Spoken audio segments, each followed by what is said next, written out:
Halo, selamat pagi. Assalamualaikum warahmatullahi wabarakatuh. Perkenalkan, nama saya Rifai Gagah Pramana, nomor absen 30.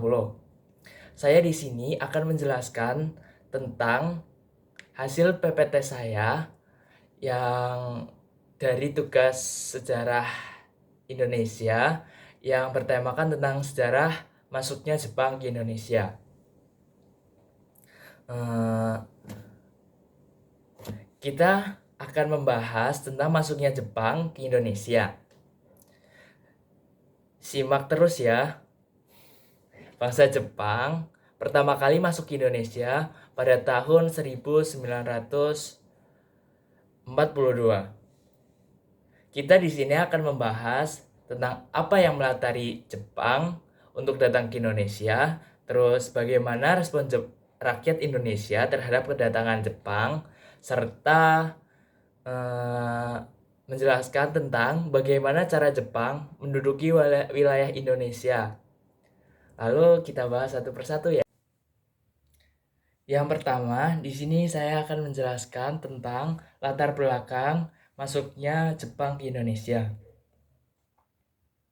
Latar belakang masuknya Jepang ke Indonesia yang pertama adanya restorasi Meiji. Apa itu restorasi Meiji?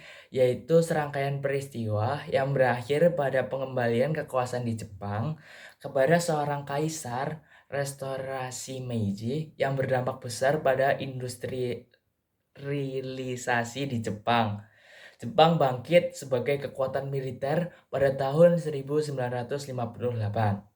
Dan yang kedua, adalah Jepang ingin mendapatkan sumber daya alam.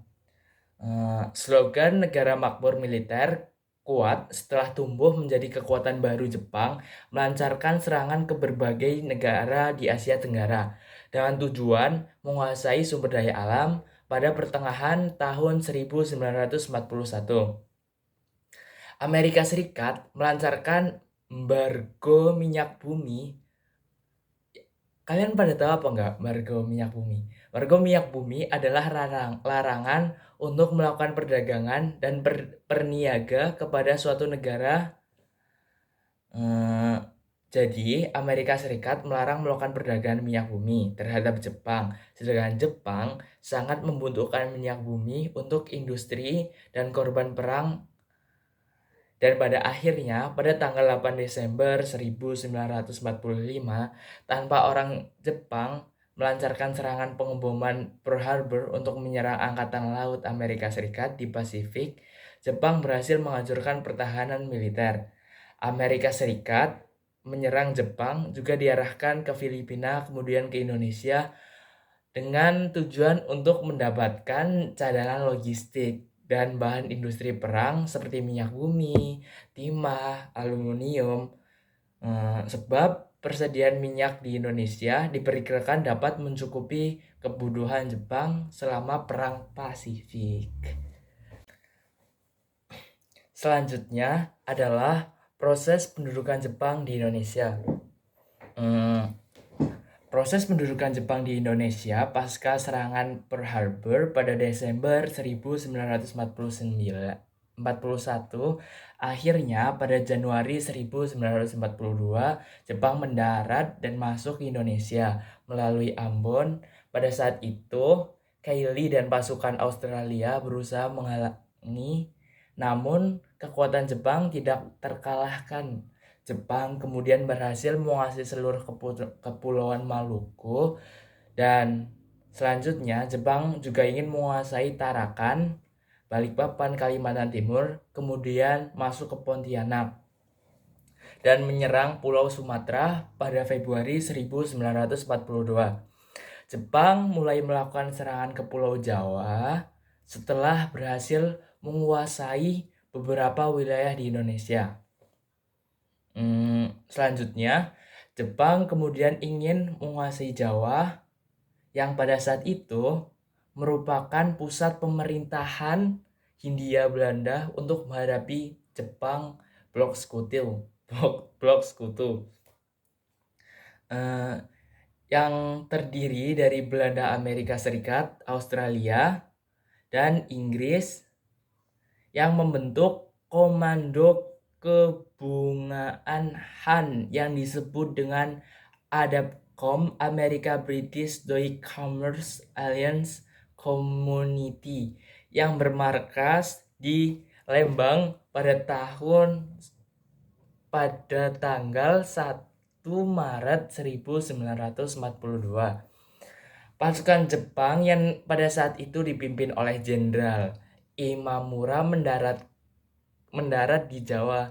Alih-alih menyerang Jakarta, pasukan Jepang justru melakukan pendaratan di 3 tempat, yaitu Banten, Erten, Indramayu, Bojonegoro, yang lokasi pendaratan ini tidak diduga-duga oleh Belanda. Pasukan Jepang dengan cepat tiba-tiba langsung menyerbu pasukan-pasukan kekuatan Belanda hingga akhirnya pada tahun 5 Maret 1942, yang dimana di situ adalah kota Batavia sebagai pusat pemerintahan Belanda berhasil jatuh ke tangan Jepang. Terus pasukan Jepang bergerak dan berhasil menguasai kota Wiltenzorn, atau yang sering kita sebut dengan kota Bogor Raya. Lalu diikuti oleh kota-kota lainnya yang dengan mudah dikuasai oleh Jepang.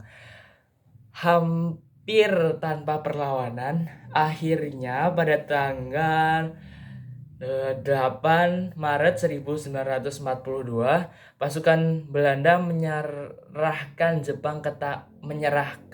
Jawa ke tangan Jepang. Penyerahan tidak bersyarat ini ditandatangani oleh Jenderal Terputar, wakil dari pasukan Belanda, dan Jenderal Imamura, wakil dari pasukan Jepang. Penandatanganan ini dilakukan di Kalijati, Kota Subang, sehingga peristiwa ini disebut dengan kapitulasi Kalijati. Dengan demikian, berakhirnya masa penjajahan Belanda di Indonesia. Selanjutnya, di sini saya akan membahas tentang sambutan rakyat Indonesia terhadap Jepang. Kedatangan Jepang ke Indonesia pada awalnya disambut dengan senang hati oleh rakyat Indonesia, yang di mana-mana orang mengucapkan "Banzai, Banzai", yang artinya selamat datang. Sementara itu, Jepang terus melakukan berbagai propaganda untuk menggerakkan dukungan rakyat Indonesia. Didoktrin bahwa kedatangan Jepang ke Indonesia adalah untuk membebaskan rakyat dari penjajahan serta dapat memajukan kesejahteraan. Itu salah satu bentuk propaganda yang dilakukan oleh Jepang adalah yang pertama adalah propaganda melalui siaran radio. Contohnya saja lagu Indonesia Raya yang diperdengarkan di samping lagu Kimigayo, yang dimana itu adalah salah satu lagu dari Jepang ya. Dan melalui siaran radio tersebut juga Jepang melakukan propaganda mengenai produk-produk buatan Jepang, bahwa produk mereka itu bagus dan murah sehingga rakyat Indonesia dengan mudah membelinya. Terus yang kedua adalah bendera merah putih juga boleh dikibarkan berdampingan dengan bendera Jepang. Propaganda juga dilakukan oleh Jepang melalui program Pan Asia, di mana Jepang akan memajukan dan menyatukan seluruh rakyat Asia untuk meneguhkan propaganda Pan Asia. Terus yang terakhir adalah yang ketiga, Jepang juga membentuk gerakan 3A dengan yang sering kita sebut semboyannya ya, yang kita sering dengar adalah Jepang Cahaya Asia, Jepang Pelindung Asia, dan Jepang Pemimpin Asia.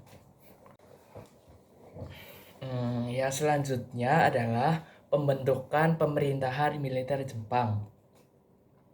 Pembentukan pemerintahan militer Jepang di Indonesia. Sejak menduduki Indonesia, Jepang mengubah Indonesia menjadi pemerintahan yang bercorak militer pada pertengahan tahun 1942. Lalu Jepang membagi Indonesia menjadi 3 pemerintahan militer, yaitu yang pertama pemerintahan militer Angkatan Darat Sumatera yang pusatnya di Bukit Tinggi. Terus yang kedua adalah pemerintahan militer Angkatan Darat yang ada di Jawa dan Madura yang pusatnya di Jakarta, yang kemudian pasukan itu ditambah dengan Angkatan Laut Militer. Terus yang ketiga adalah Angkatan Laut untuk daerah Kalimantan, Sulawesi, dan Maluku yang pusatnya di Makassar. Sedangkan susunan pemerintahannya sebagai berikut. Yang pertama, Panglima Tentara yang kemudian disebut dengan Seiko Shinkikai atau Panglima tertinggi yang pada saat ini dijabat oleh Jenderal Hitoshi yaitu Imamura. Terus yang kedua, Kepala Pemerintahan Militer yang pada saat itu dijabat oleh Mayor Jenderal Seinsaburo Okasakai. Yang ketiga adalah Koordinator Pemerintah. Kalian pada tahu nggak apa itu koordinator pemerintahan? Yaitu semacam kayak gubernur yang koordinator pemerintahannya yang meliputi sebuah wilayah. Contoh saja kayak Jawa Barat yang pusatnya di Bandung, terus Jawa Tengah yang pusatnya di Semarang, dan Jawa Timur yang juga pusatnya berada di Surabaya. Nah, itu koordinator pemerintahan. Dan selanjutnya, saya akan membahas tentang kondisi setelah pembentukan militer Jepang. Nah, teman-teman, sejak membentuk pemerintahan Trini secara perlahan, Jepang mulai melakukan perubahan seperti menetapkan lagu kebangsaan hanya Kimi Gayo dan melarang lagu Indonesia Raya. Padahal sebelum lagu Indonesia Raya sering diperdengarkan, selain itu juga rakyat Indonesia mulai dilarang mengibarkan bendera merah putih setiap tahunnya. Rakyat Indonesia juga harus merayakan hari raya tahun Kosetsu, yaitu hari lahirnya Kaisar Hirohito. Intinya, saya akan membahas materi tentang pembentukan pemerintahan sipil Jepang di Indonesia yang bertepatan pada Agustus 1942. Jepang membentuk pemerintahan sipil melalui ketetapan Undang-Undang Nomor 28, yang dimana susunan pemerintahan daerah berupa yang pertama adalah Shu yang berarti karisidenan, dan terus yang kedua Shi yang berarti kota, terus Ken yang berarti kabupaten, yang keempat Gun yang berarti kewadanan, yang kelima adalah Kep Hai yang berarti kecamatan, dan yang keenam Ku yang berarti kelurahan. Susunan atau karesidenan saat ini kita sebut dengan provinsi. Terus sedangkan Kun atau kewadaan saat ini sudah tidak ada karena wilayah administratif di bawah kota atau kabupaten saat ini langsung kecamatan. Terus fun fact-nya itu Jepang juga membentuk Tonorigumi yang pada masa sekarang kita sebut dengan rukun tetangga atau RT. Dulu Tonarigumi dibentuk dengan tujuan untuk mengawasi gerak-gerik rakyat agar dapat dipantau oleh pemerintahan Jepang. Nah, teman-teman, ternyata Jepang setelah mewarisi sistem pemerintahan militer dan sipil. Dan sekian pembahasan materi sejarah kali ini. Apabila ada perkataan yang kurang tepat, ada kekeliruan, saya mohon minta maaf. Dan terima kasih sudah mau mendengarkan. Sekian dari saya. Billahi taufiq wal hidayah. Wassalamualaikum warahmatullahi wabarakatuh.